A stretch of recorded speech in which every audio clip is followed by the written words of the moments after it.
I was born out in Clover in the little farming community. I was born at home, as was he in his home, but he was born in Buell, and I was born in Clover, and Clover was 5 miles out of Buell. So my goodness sakes, that was a long way.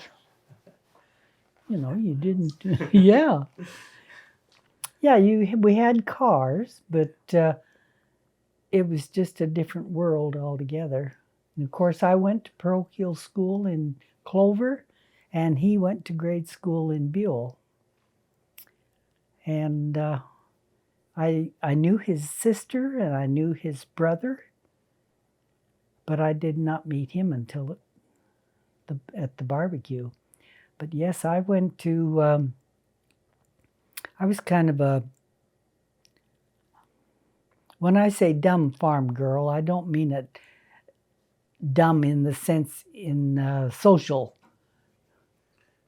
side of it, because our family's life pretty much revolved around our church and the church community in Clover.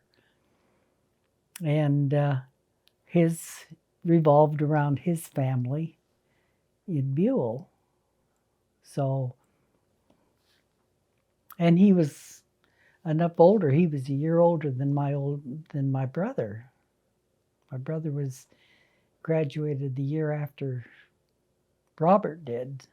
I had one brother and two sisters. There were four of us, and I was the middle child of the sisters. But my older brother and my older sister, well, my brother was such a neat guy, I thought. And my sister, I thought, was just beautiful. She was a drum majorette for Buell High School Band. And I thought, oh, she is so pretty. And I was called Fatty Arbuckles. I was a chubby little rascal. And I was defiant from the time I was little. And I do remember a spanking I got once because my dad had let us play in the irrigation water out on our lawn, because you flooded the lawn when you irrigated. And it was time to come in. He told me to come in. And I said, no, I don't want to. And he came after me, and I ran around the house and made him chase me. Then I got paddled. But I remember that. I remember that. And another time I remember is when I got kicked in the stomach by a donkey because the neighbor had a donkey, and he brought him over, and Gordon said, well, to make him move, hit him on the flanks. And he gave me a little short stick, and I was right behind him, hitting him on the flanks. And the next thing I remember, I was down in the ditch, and I couldn't breathe. Oh. And I told Gordon to go get my mother. I was going to die. But I was just had the breath just knocked out of me. But little things like that. And I fell in the lateral once. Mother wanted me to do some dishes, and I said I didn't want to right then. So I went along the lateral and slipped, fell in, and was fortunate not to have drowned. I was able to grab onto a clump of grass that held for me long enough to get out of the water. Robert had to help his family. He delivered papers. He just did anything that he could do to help his family, because his father had a business in Buell, a good business. And his mother became ill, and the doctor said what she needed was a change of climate. So they went to Oregon, and the change of climate, and Grandpa just had to sell out, and he was doing quite well because she had paid help. It was a hardware store? No, it was a drayage business. And so anyhow, they had a couple of rough years, and they went back to Iowa and Missouri, where Robert had spent, the whole family spent time back there. And then Robert's father came back out to Idaho, and he,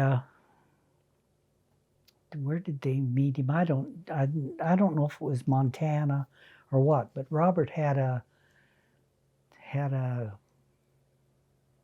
no, that wasn't when he had the car. I know they had a whole bunch of flats coming back. And so they were in Iowa and Missouri for about 7 years. He went through the first grade twice because of that, because they asked him what grade he was in, and he was ready to go in the second, but he told them he was in the first grade, so yeah. And with me, I went to kindergarten, and I was only 5, and they had 2 children in the kindergarten, the little boy and me. This was in public school, but the public school teacher was boarding with my parents. So they sent me to school, and the little boy was not as ready for school as I was. So she took me clear through the first grade instead of kindergarten. So I didn't have to take first grade when I got to parochial school. Wow. So consequently, I graduated. I was ahead of everybody in all of the rest of the kids that I went to school with were a year older than I was, at least. And so that kind of put me at a disadvantage too. I was not mature socially. So it was kind of hard for me when I went to high school, because I liked people. I wanted to be with them. I was on the tumbling team, and Robert was in the drama team, and he was a good actor. He was in 2 of their main school plays. He never talked about things like that, but he was the backbone of his family. There's no doubt about it, because if ever anything went wrong, they always called on Robert. And that's just the way he was, and he bought a car, but the whole family used it. So he was such a giving person too. And he took his mother to all of her meetings because she couldn't drive.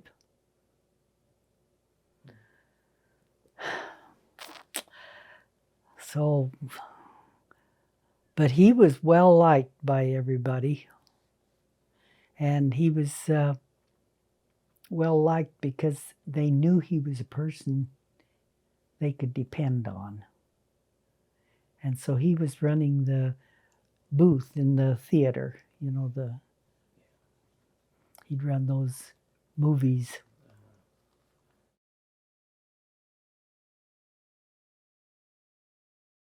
Yes, I was working in the Blue Pig Barbecue in Buell, Idaho. That's where I graduated. And he came in with, had a date with one of the girls I went to school with. It was what do they call it? The army, not. Oh shoot, I can't remember the name of it, but the National Guard. He was part of the National Guard. And he had taken Betty Lou to the dance, and they came up to have a hamburger or something afterward, and he was going to take her home. There was a big mud puddle out in the one driveway, and he kind of got stuck in it. And they helped some of the fellows around the barbecue. They helped him out. And when he left his cousin there, and then he was going to come back and pick up his cousin. Well, in the meantime, his cousin got into a real argument with one of the local farmers, and I was rather frightened. I didn't know what was going to happen. About that time, Robert walks in, and he settled both of the guys down, and the farmer went on his way, and Virgil went on his way. And so then I had to close the place up, and he said he would take me home. And of course, after he came in, he just calmed the situation down and was so neat about it and so handsome. And I just positively fell in love with the man. And he wasn't real anxious about going out with me because I was only 17. And he didn't think that was too wise because he was 22. But I kind of kept right at him until he took me home and we had our first date. And I thought, oh, I'll never get over that man. He is something. And then he didn't show up for 2 days. I thought he'd be back to the barbecue to at least come by and say hi, but he didn't for 2 days. And he said, when I finally asked him about it, he said, no, he said, I was a little afraid that maybe you wouldn't want to see me again.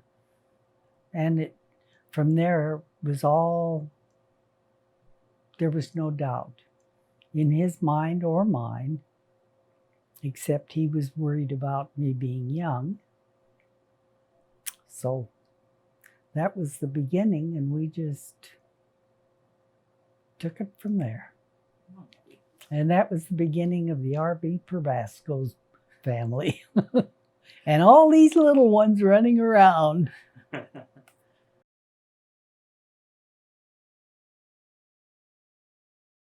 Well, my first one was Anne, and we were just a little bit afraid he was a little afraid to ask my father for me to marry him because of my age. And of course, I was young and kind of foolish, and I said, well, we can fix that. I can get pregnant, and then they'll have to let me marry you, except that after the deed was done, why, we didn't tell anybody. We kept it to ourselves, and he got me a watch, and we were officially engaged with the watch. My father was kind of glary. So anyhow, we decided that this was what we would do. We would start a family, which we did. And it was, they didn't know when we got married, nobody but the doctor, and he and I knew. But it was pretty evident very shortly after we married. And it really didn't make a whole lot of difference to us, but in those days, when something like that happened, you were shunned. There was just no getting around it. So it was kind of rough for me for a little while, but he was right there with me all the time. And he wasn't the sort of person that was going to pull out and desert you. So anyhow, then we kept we rented a house. Well, first we rented an apartment, then we rented a house, and then the next thing, why she was about ready to, or I was about ready to deliver, I guess I should say. Called my mother-in-law in because she was right in town. My parents were out, and she said, well, call the doctor. And she asked him when he got there, shall we take her to the hospital? And he said, well, if you don't want the baby born here, you better. So we had to drive 17 miles to the hospital, and I was in labor, and I had no idea what labor and all that sort of thing really entailed. But I got to the hospital door, the front door, and my water broke, and there was no time to prep me or anything. They took me right in, and Anne was delivered. It only took me about, from the time I started till the time she was delivered, and the trip to Twin Falls only took about, well, not more than 2 hours. She was in a hurry. Yes. And it was very odd. We were both young and enough to not know that much about babies. Robert thought she was deformed because her head was bigger than her body, which is just natural for babies, but he didn't know that. And his mother was there and said, no, there's nothing wrong with her. So she was our first. We did have some problems. She was allergic to food and a lot of things, but she was such a quick-witted thing, even as a baby. And that was the beginning of Anne, and she's been a challenge all of her life, as I told you last night, because she's a very brilliant young lady, but the easy things she finds difficult. Anything difficult or has a challenge, she's all for it, and she'll figure it out. And that's the beginning, and she's ready to retire now. She should have retired 5 years ago, but she is now 70, and she's still going like a house of fire.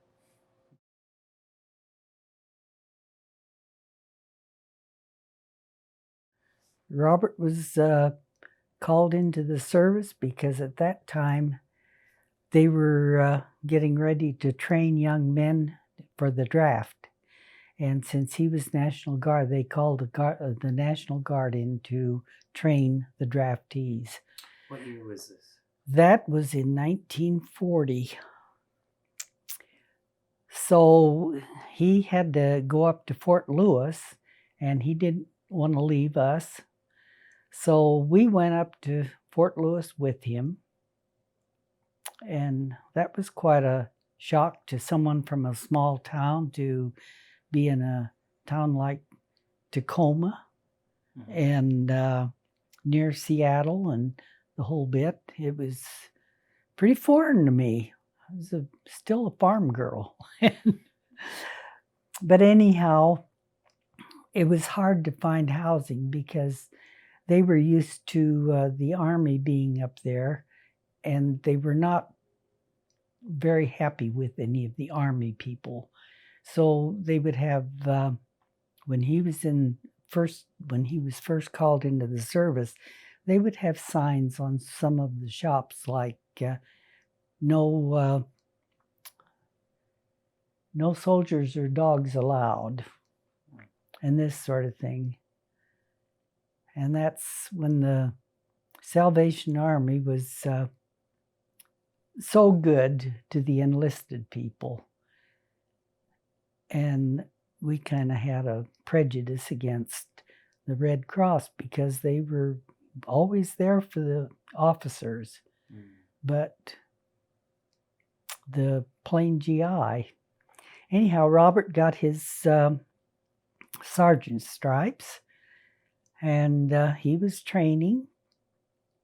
And I became pregnant again. And I wondered what we were going to do for clothing and everything for the new baby. And I didn't know that I could get medical care from the Army. So I didn't even see a doctor till I was about 7 months along with him. And I finally went in to see him. So then he was given an opportunity. The married men in the National Guard, and of course they were part of the regular Army now, but they were given, the married men, they gave them a chance to get out of the service if they had a hard time supporting their families. Well, Robert was a sergeant and he made $60 a month, but that's what we lived on. Made a car payment, paid for our rent, and paid about, well, the cost of Anne's milk, because she was so allergic she couldn't drink milk. And so we had expenses because we didn't know the Army would take care of those things.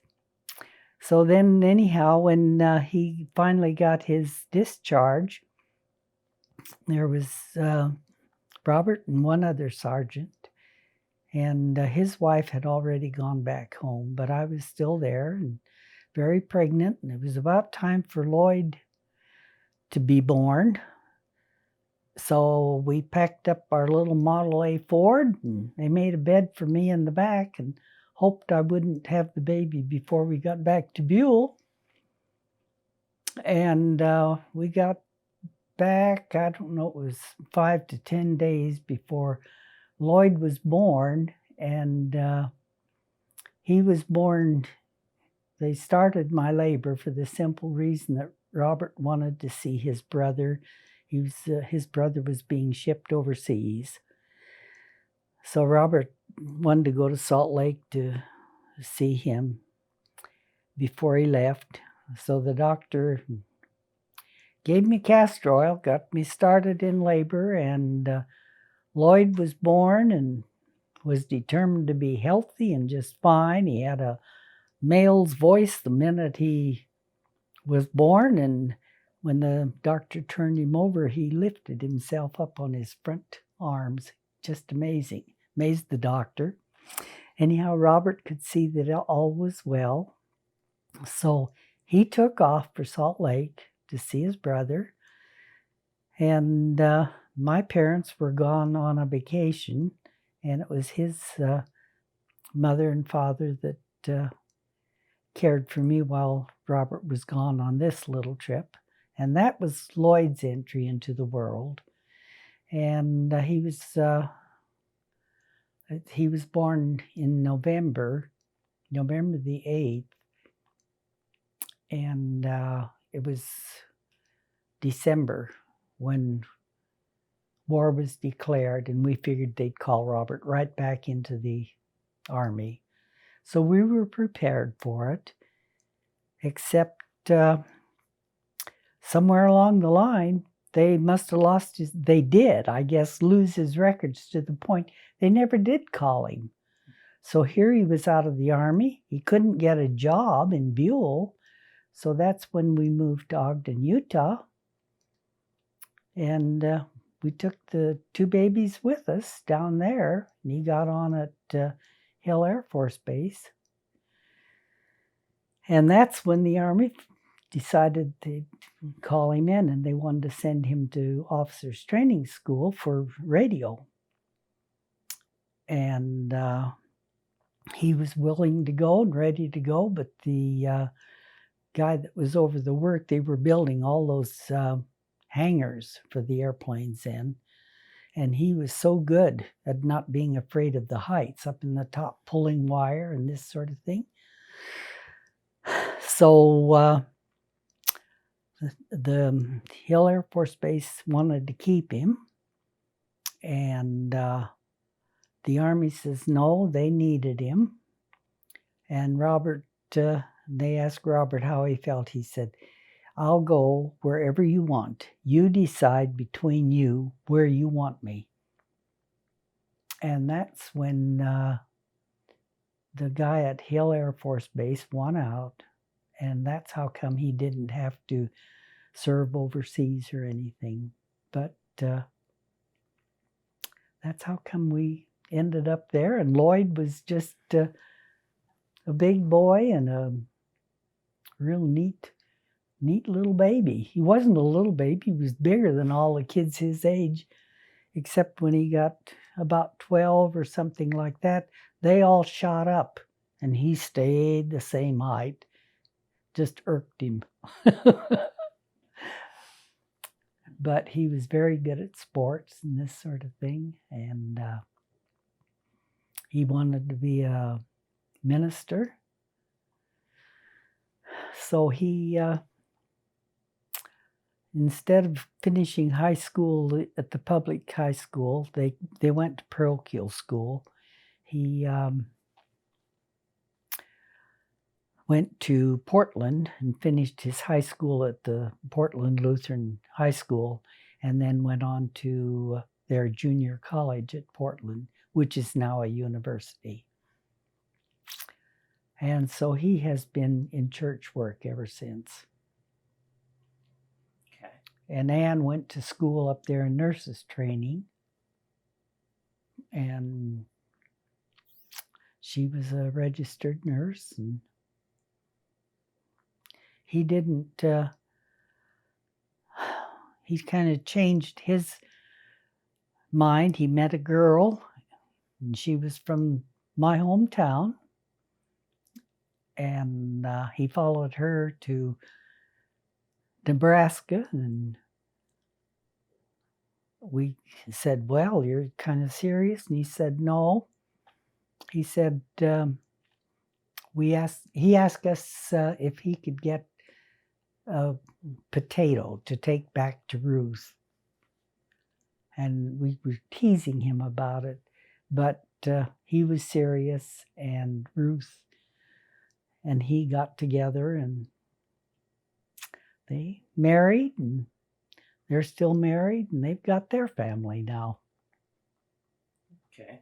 So did Ann go to Concordia too? Or? No, she went to the nurses' school. The ELCA had a nursing school there, and they did try to talk her into going on to the university because they said she really should go on and be a doctor. But at least she should get her bachelor's degree because she was such a good nurse. And she said, no, I don't want that, because the minute you get your bachelor's degree, you have to be in administration, and I want to take care of my patients. So she kind of ended up in administration, didn't she? She sure did. She sure did. And Lloyd has just, he didn't become a minister, but he has just kind of devoted his life to church, because we almost lost him. He almost drowned. And then he had some severe burns when they burned him with the hot water bottles when they were trying to revive him. And that was a kind of a tough time too. In the meantime, I was pregnant again. So it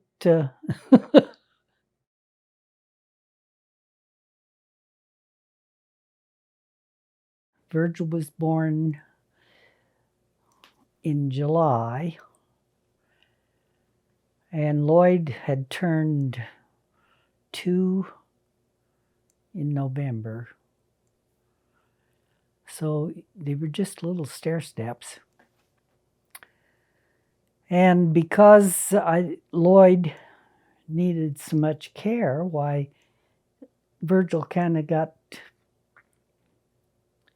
shoved in the background, not intentionally, but Lloyd did need a lot of care.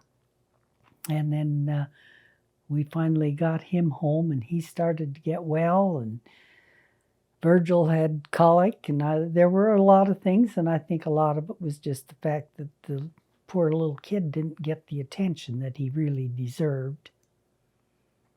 But we loved him anyhow. And he was a lovable kid. Cutest little guy.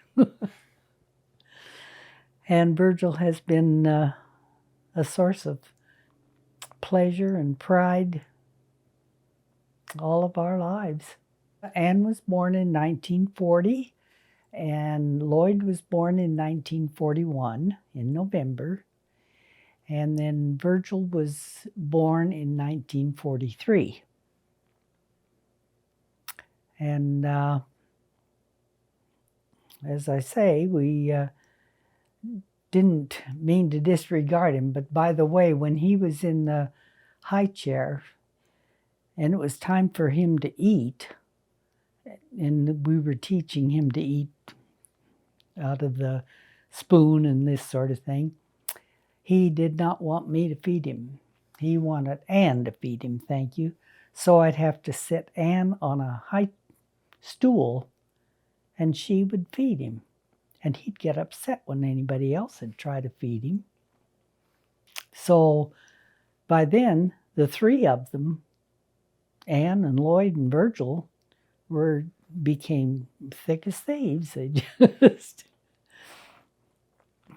But Virgil was always a happy baby after he got over his colic, and never knew a stranger. And if he'd see a stranger, he'd walk up to them and he'd say, "Hi, how are you? I'm Virgil." And that was just the way he was from the time he was a little boy.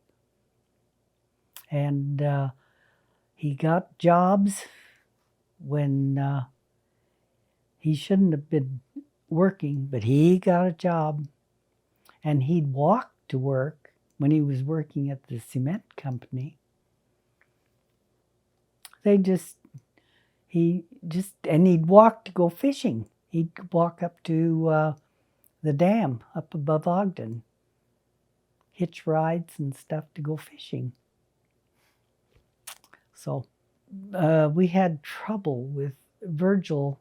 Wasn't able to speak very well, and a lot of it was because we hadn't had enough time to take with him to get him to pronounce his words. So they thought he was tongue-tied, so they clipped his tongue, thinking that would help, and it did help. But he's nothing wrong with his speech now, that's for sure.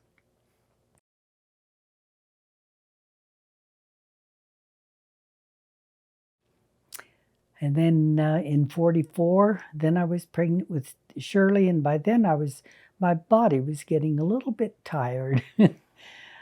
And I didn't feel as perky and as well with her as I did the others.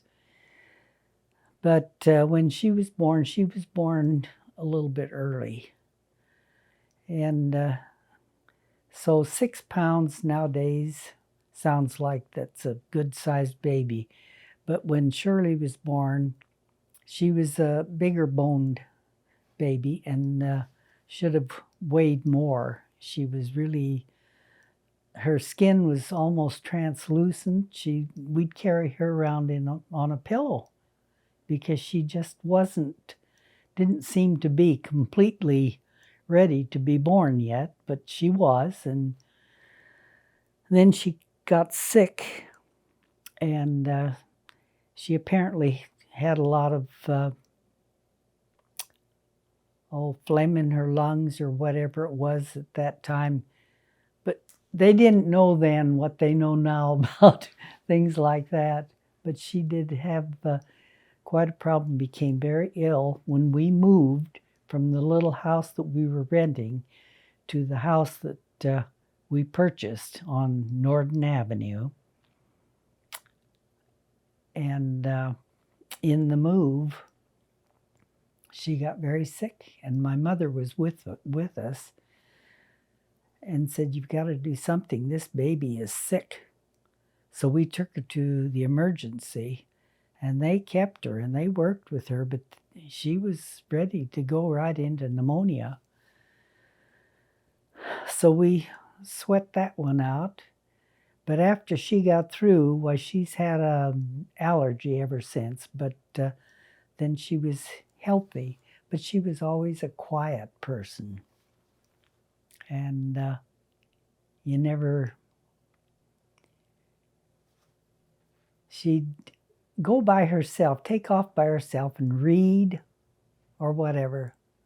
Avid reader, very smart person, good grades all through junior high or through school.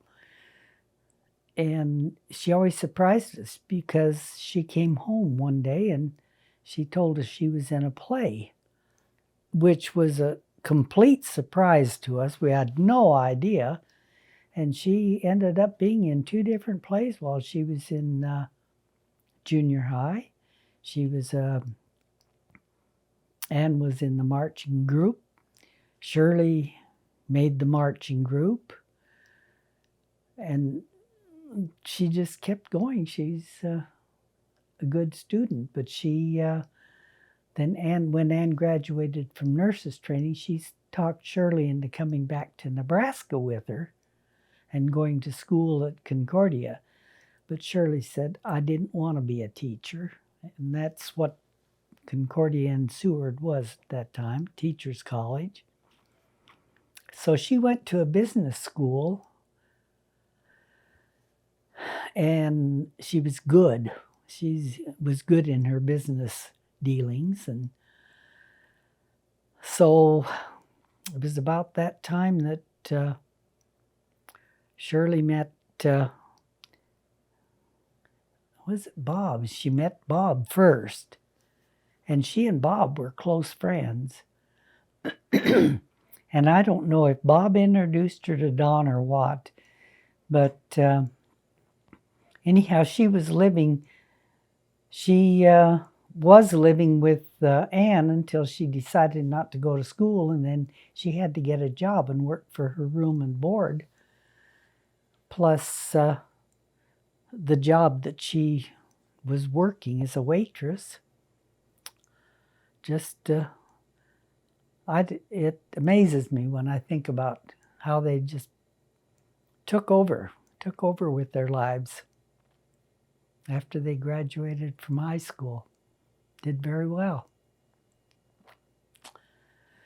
And so we had a little respite then, because Virgil and Shirley are very close together. They're only 14 months apart. And another thing was, I was pregnant with Shirley. We still had Lloyd to deal with. Was Lloyd still sick a little bit? Well, he wasn't sick so much as he was, the burn had left horrible scars on his back. And it left a real impression on us because we came so close to losing him.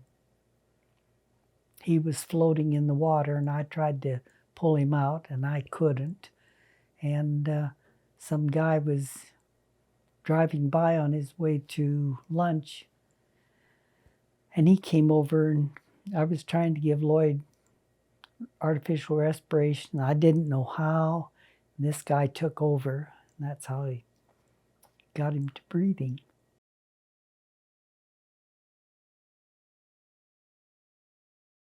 Okay, well, then I was pregnant again, and as usual, I'd say, how in the world are we going to be able to support these children?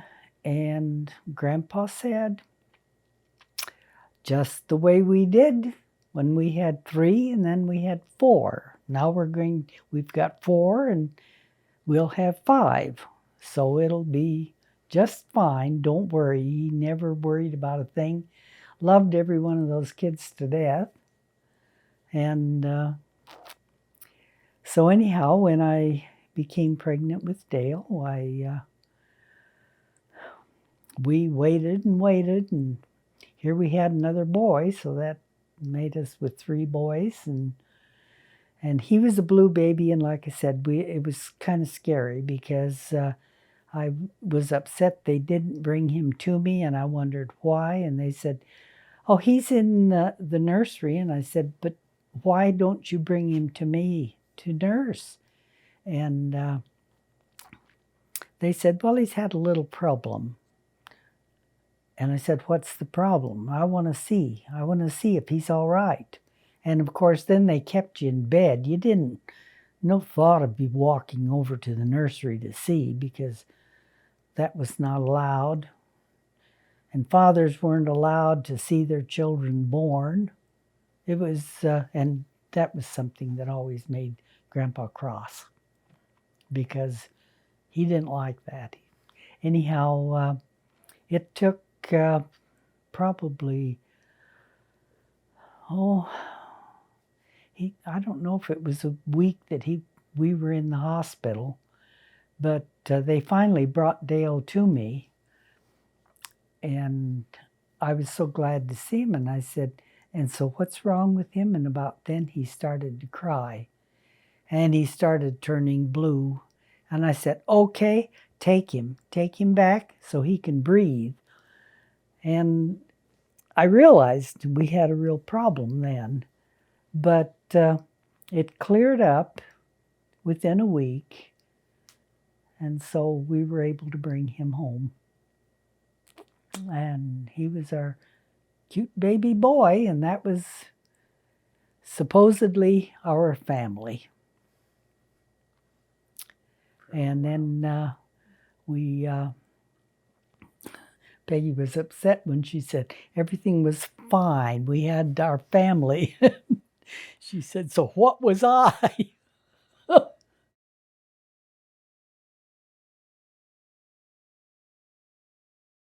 Anyhow, I became ill, and they couldn't figure out what was wrong with me, and the usual signs of pregnancy were not there. I wasn't sick. I was still having my periods. There was nothing to indicate I was pregnant, but I was just sick. I just felt terrible. So they treated me for an ulcer until I think I told you wrong last night about the time. I think it was about 4.5 months before they finally realized I was pregnant, or before I realized it, because there still were no indications that I was pregnant as far as the physical aspect. And so they, I can't remember what they did, but they said, yes, definitely I was pregnant. So that was unforeseen. And I said, "Now what are we going to do? We're going to have 5 of them. Or we've got 5. We're going to have 6. How are we ever able to afford this?" And of course, Grandpa says, "Don't worry, we'll do just with 6 like we did with 5. So it was a pregnancy that, well, we ran into some troubles, because on the railroad, Robert was a steward, and he had to be think about his the men, and so because he insisted that they follow the union rules, the one big shot on the railroad at that time said, "Probasco, I'm going to cut till I get to you." And he did. He cut help until he got rid of Robert. And so then Robert had no job, and we really wondered what we were going to do. And he said, "Well, they're hiring for the Tennessee Valley Authority." And so he and another one of the guys that they cut had to go. And that's when he went to Paducah, Kentucky, and lived there. And I was pregnant with Peggy. And that was quite an experience to have to get 5 children off. And I was working. And I fell twice, and I thought, oh dear, I'm going to lose this baby. But I fell once in the parking lot of the defense depot where I was working. And another time I was shoveling snow in the driveway and fell. But things went along fine. And anyhow, Robert decided he really wanted to go fishing this one time. And it was about time for Shirley, but we still figured we had a good month, maybe 6 weeks to a month yet. He wanted to go fishing. I said, fine. My friends came over to visit and be with me. Now, this is after he got back from, he got his job back, and we were back with the railroad again. He went on this fishing trip, and my friends came over to stay with me because I said, you know, I think I'm going into labor. Where's Robert? He's fishing. And of course, I couldn't reach him. So anyhow, I told Ann. Ann was 12 years old at the time. And Robert's nephew was there with me, staying there with me. And he was, I don't know if he was in the service at the time or how come. But anyhow, he was there in Ogden. And he was there.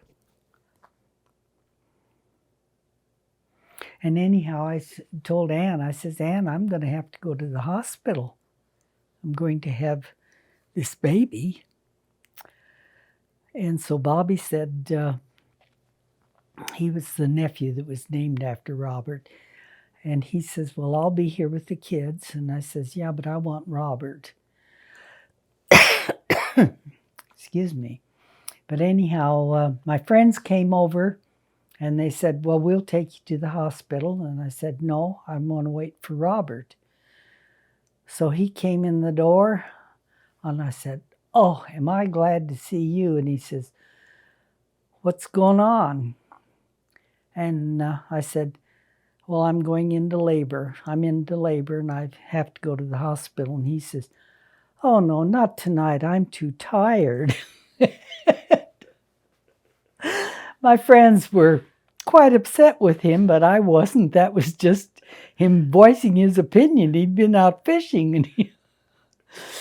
But tired or not, why, he took me to the hospital.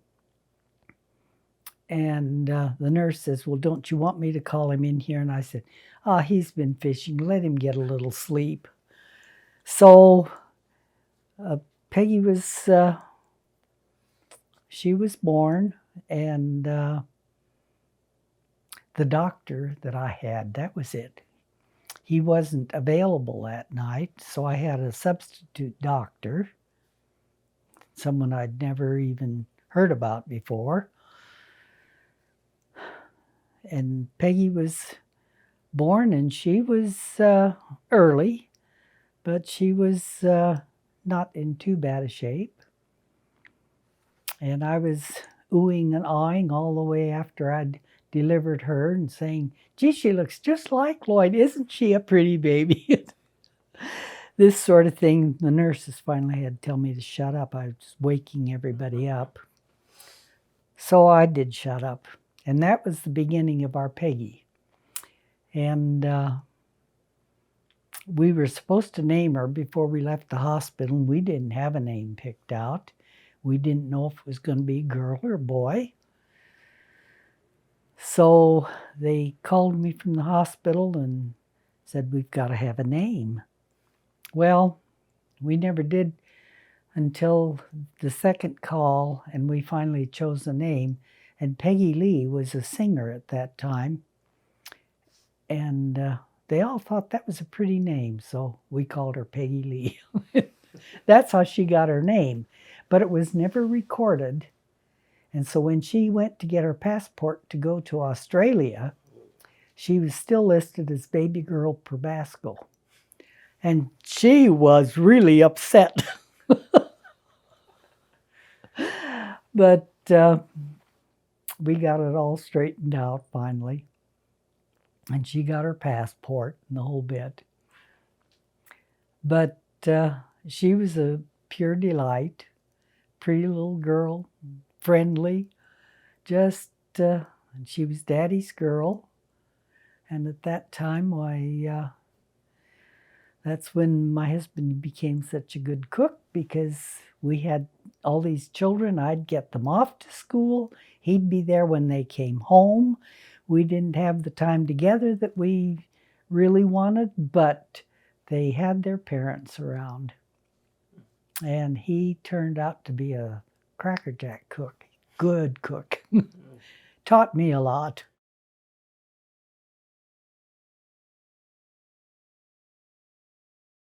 When he got out of the service, we went to Ogden, Utah. That's where he found work, and that's when he went to work at Hill Air Force Base, and we discussed that earlier. And he wanted to go to work for the railroad, but it took a little while before there was an opening. In the meantime, he was driving the sailors to the Clearfield Naval Depot out there, and driving the bus for the Air Force that had people out there, and the Army depot that had the depot out on the other end of town. So he did that until he finally got on at the railroad, and they discovered that he was really a very talented man. He never said anything like that, but he would fix radios, and he really knew his radios. He had a radio shop in Buell also before we were married. And shortly after we were married too. And he also was a ham radio operator, and his numbers were W7EQX. I remember him to this day, because shortly after we were married, instead of getting the stove started and heating the house, he'd get up early in the morning, get over on his radio, and start his calling. And I still got all the cards that he got from the radio operators throughout the world. That was quite a thing. Yeah. Anyhow, then we moved to Ogden. And like I said, he finally got to work for the railroad. But when he was working out at Hill Air Force Base, he had a good job out there, and they really needed him. And that's when they had the argument, where's he going to work? For us, or are you going to take him back in the service? But he would pull wire in those hangars way, way up. And he was with one of the electricians one time who was pulling wire and slipped and fell the whole distance. And those hangars are big. So that kind of bothered him for a while. Between 1940 and 1946, 1946, we had 5 children. And then Peggy was born in 1952. So we were busy all the time because kids were in Scouts, Girl Scouts, Boy Scouts, Cub Scouts, Brownies. And then in their teen years, they were in Walther League. And that was the youth group in the Lutheran Church. And Virgil went to Valparaiso, Indiana, and went to college there for a while. And because we didn't have enough money, and he couldn't work and keep up his grades too. Why, he was pulled into the service, and Lloyd was still going to school. No, by then he was married.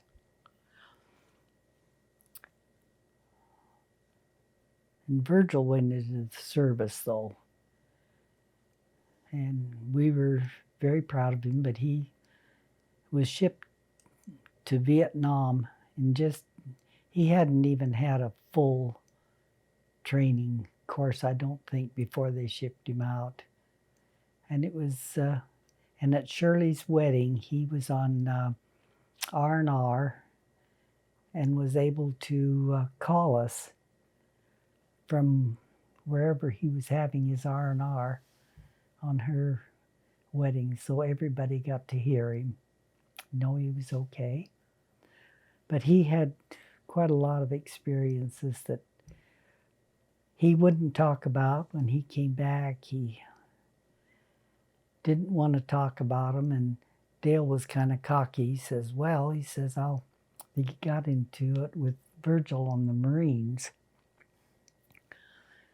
saying something about the Navy, and Virgil was a Marine, and the boys started kind of arguing. Robert came in between them and went like this, and he says, I'll tell you what, you're a Marine and you're a sailor, but I'm from the Army, and I'm separating the two of you right now. We spent our 25th wedding anniversary in Seward, Nebraska with the Niemans, because it was their 25th wedding anniversary in December, and ours was in January, and we were here in Nebraska. And the Niemans had a big to-do, and that's when Curtis was a baby, and he was a jewel. He was just the life of the party. Funniest little guy you ever saw. The sparkle of mischief in his eye that he still has to this day. But that's when we celebrated our 25th wedding anniversary. And then the kids had a celebration for us on our 40th wedding anniversary, that all the Niemans came from Nebraska and filled up the whole motel. Took every room in that motel. It was right down on 36th and Washington. And we had a ball, and that was at Shirley's wedding. And that's at the time that Virgil called us from Vietnam. And then our 40th,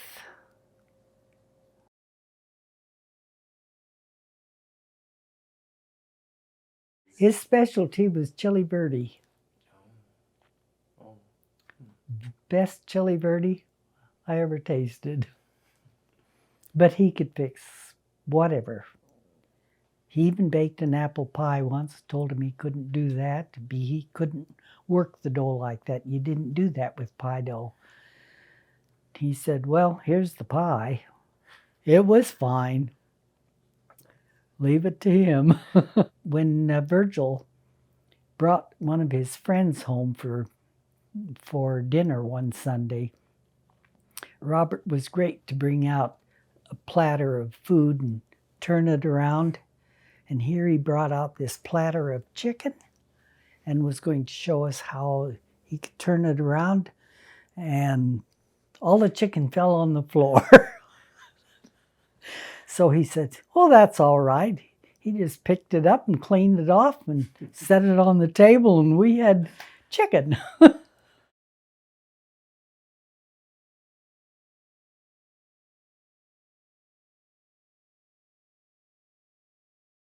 We talked about wanting a cabin, and he had a friend whom he met in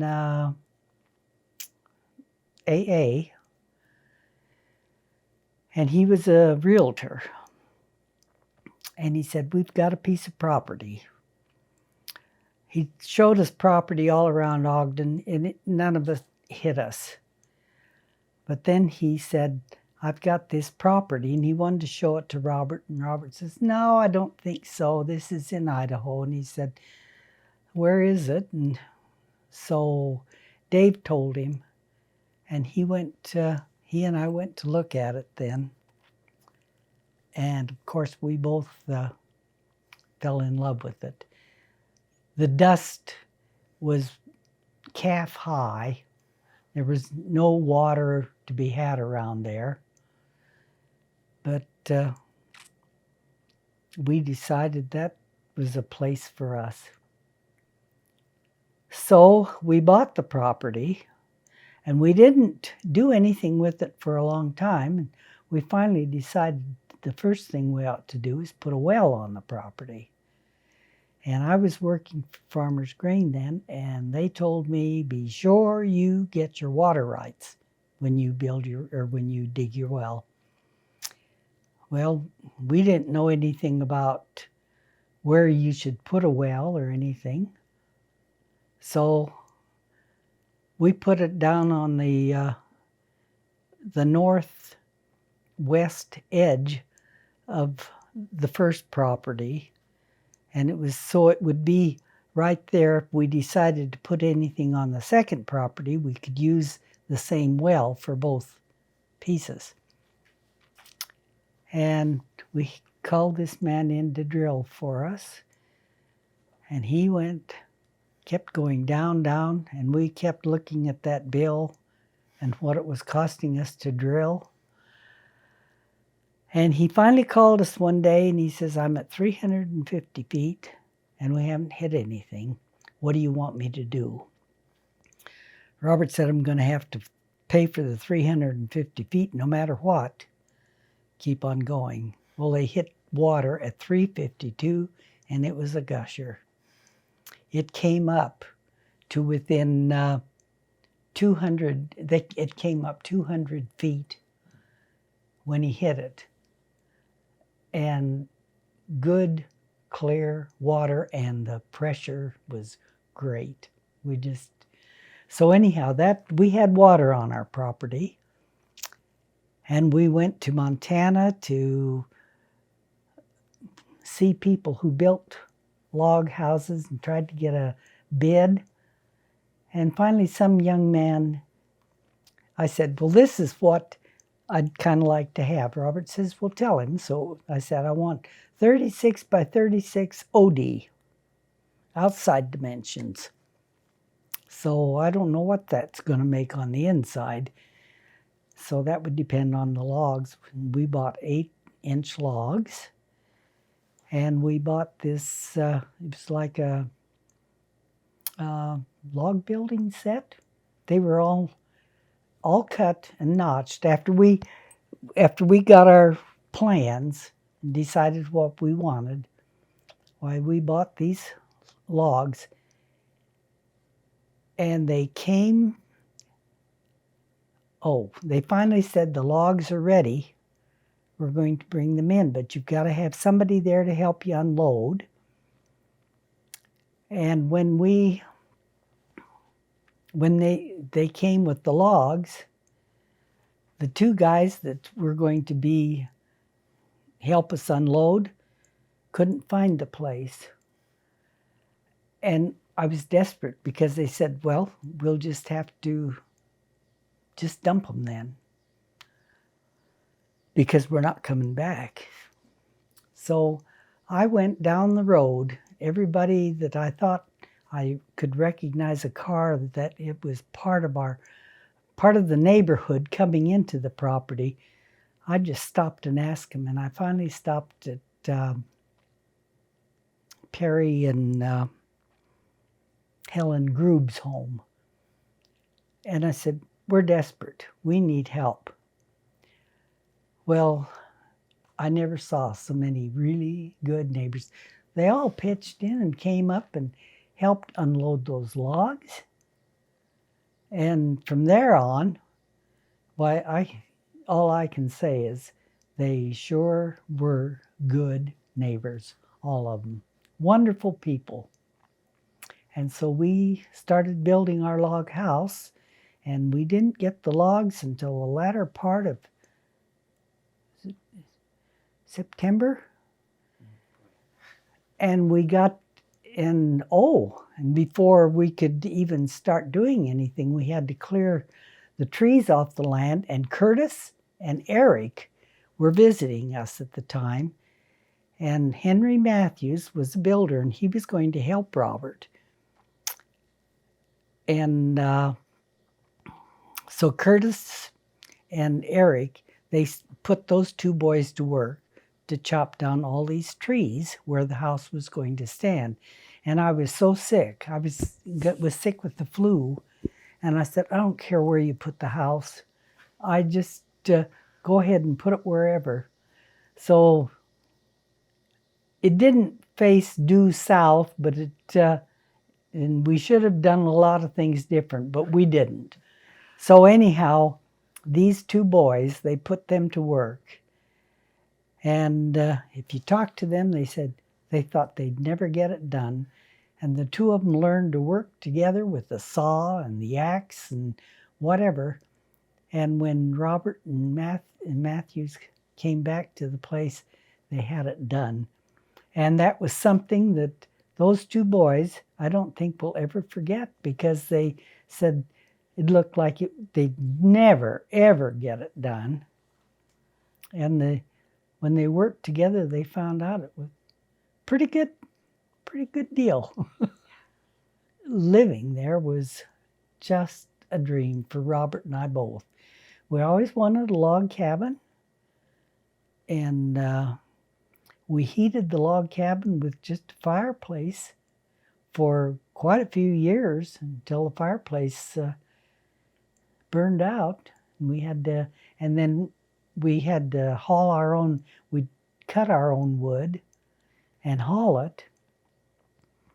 And one day we decided we'd get 2 loads of logs instead of 1. And on the second load, we had a flat tire, and we were up on the mountain, and we could just see this whole thing rolling down. But we managed, Robert, with his ingenuity, just managed to figure the whole thing out. And he says, now just stay back and do exactly like I say. Don't vary. Everything I tell you, do it just like I tell you. And I was scared too, because here's this big load of logs and the truck and a flat tire, and you have to raise it. Mm-hmm. So we worked together on that, though, and got it done, but we never did try 2 loads of logs again. We stuck with 1 load, but we were exhausted, absolutely exhausted. And one time we took a trip in the backwoods. This is off of when we were living in Ashton. And he was going up the road. I said, hey, don't do that, because we're going to get bogged down. Nah, we'll get through it. Robert, I don't think you ought to do that. He says, watch, this will go right through. It didn't. We got stuck, and I says, now what are we going to do? He says, well, let me think about this. So we had to both get a bunch of branches and whatever we could to put in there until we built it up to where he could finally pull that pickup out of that mucky mud. But he was a daredevil, and when we went to Alaska, the same thing. He built a front for the pickup, and we took the trailer up there, and we went on roads that he took every road that was possible to travel. He was an adventurer, and it was an adventure living with him. So, but anyhow, building the cabin, he said at the end of the day, his arms felt like they were hanging down to his ankles. But he certainly worked hard, and he was so sure that everything, he was really a purist. He had to have everything just exactly right. And in fact, Joshua had a run-in with him one time when we were doing the foundation for the garage with logs, and Joshua was digging the trench to put the foundation in, and he was goofing off, and Robert made some remark to him. It made Josh mad, and he took that shovel, and the dirt just flew. Robert had to come in the house so he could laugh because it was so funny. And I asked Josh if he remembered that, and he said, yes. I was mad. And I said, I know, from the way that shovel flew and the dirt flew. But building that was a dream. And it was a dream come true. We lived in the upstairs bedroom because we didn't have a bedroom downstairs to begin with. That was all full of stuff that needed to be put into the house at the proper time. And he built plyboard cupboards for me, and then I got some fabric and put in front of them, and that's how we started out in that house. But it's been fun, and we had bear, we had deer, we had elk, and we had moose, lots of moose. The first year we were there were 6 moose that would park themselves on the one hillside because the sun hit them. We had experiences with the moose too. But we lived a life that we really wanted to live out there, and there were times in the winter that we couldn't get out for maybe a whole week or so. The first year we lived there was 6 foot of snow on the level, and we had 600 yards, wasn't it, to the road? I think it was. The road was like a canyon because the car just looked like a toy car. But we'd keep the road clear. He'd take the rototiller down the hill and up the hill, and then I'd take it down the hill and up the hill, and then he'd take it down and up again, and that was just opened wide enough for a small car to get through. It's a lot of work. And we had fun doing it. We learned to cross-country ski. We took hills that we didn't know. We'd take them one at a time. One person would go down first and then the other, because on cross-country skis, when you go down a hill, it's not like skiing with skis that are downhill skis. You don't know if you can stop necessarily. And he got a snowmobile. Oh, you have to stop? Oh, no. Oh, and snowmobiling. And I'd gone to Idaho Falls, and I had to walk all the way back in because it was so muddy you couldn't drive a car. But the moon was shining so clear I could see my way. When I got home, I looked at his face and I said, "What's wrong with your face?" And he said, "Nothing." So I went to bed because I was tired. And the next morning, I looked at his face, and man, he had really got it mashed in doing something. And I said, "What did you do?"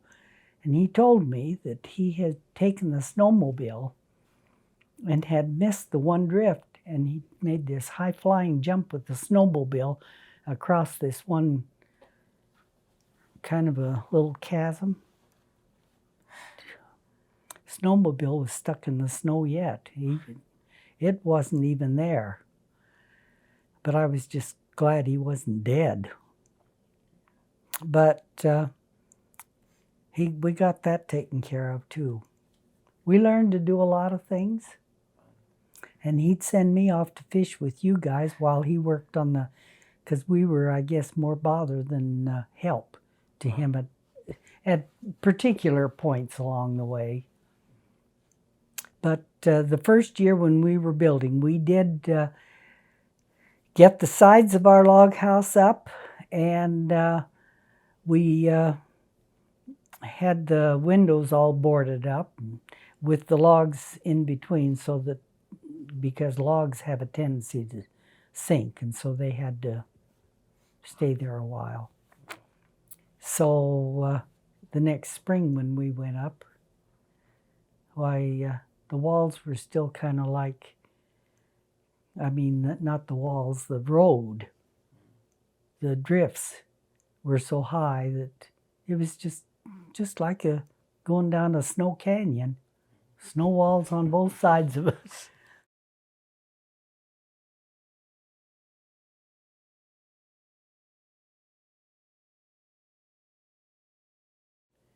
It was a dream come true, and we lived that dream. We were there for 25 years before Robert died.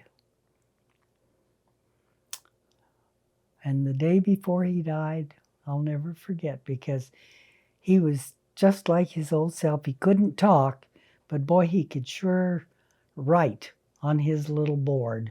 And we had so much fun. He was just full of good humor that day, and I had never seen him look so good in a long, long time. And it was the next day that he got really sick. And I knew I was going to lose him, but we had talked about it. We'd had the opportunity to discuss it. And he buoyed me up. He said, "Now, don't worry. You'll do just fine. You're a smart lady." And I thought, boy, he's got more faith in me than I have. But it's held true. I just figured that the Lord would take care of me, and I'd do what I had to do. And I lived there for 2 years after he died, but then it got too much and I had to sell. So we divvied up everything with the children as far as whatever they wanted. And then when I pass on, what's left will be divvied up among the 6 of them. And it's I'll be buried in the Ashton Cemetery alongside of him. He wanted to die in his home, which he was able to do.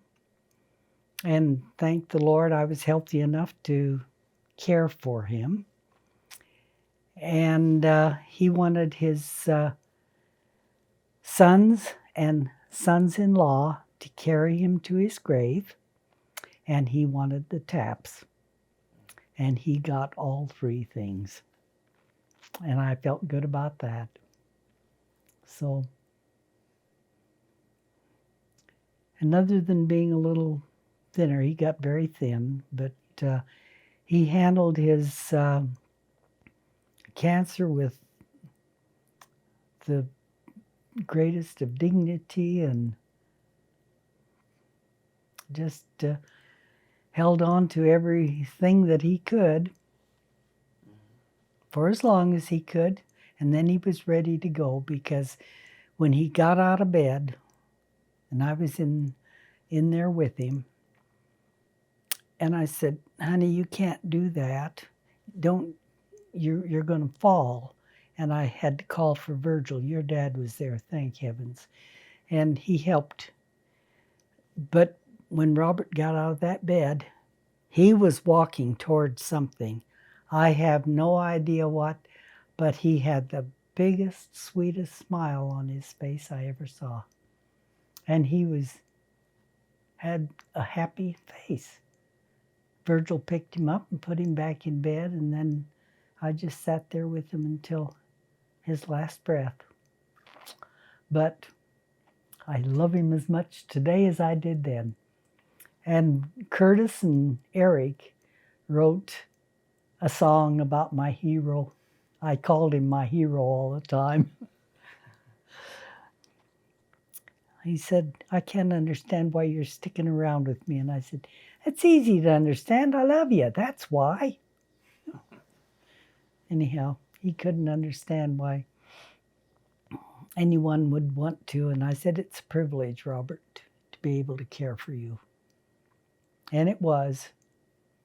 And there hasn't been, I haven't seen anyone that would ever match up to him. When I bought a new bed after he died, the salesman said, I said, well, I don't want a big bed.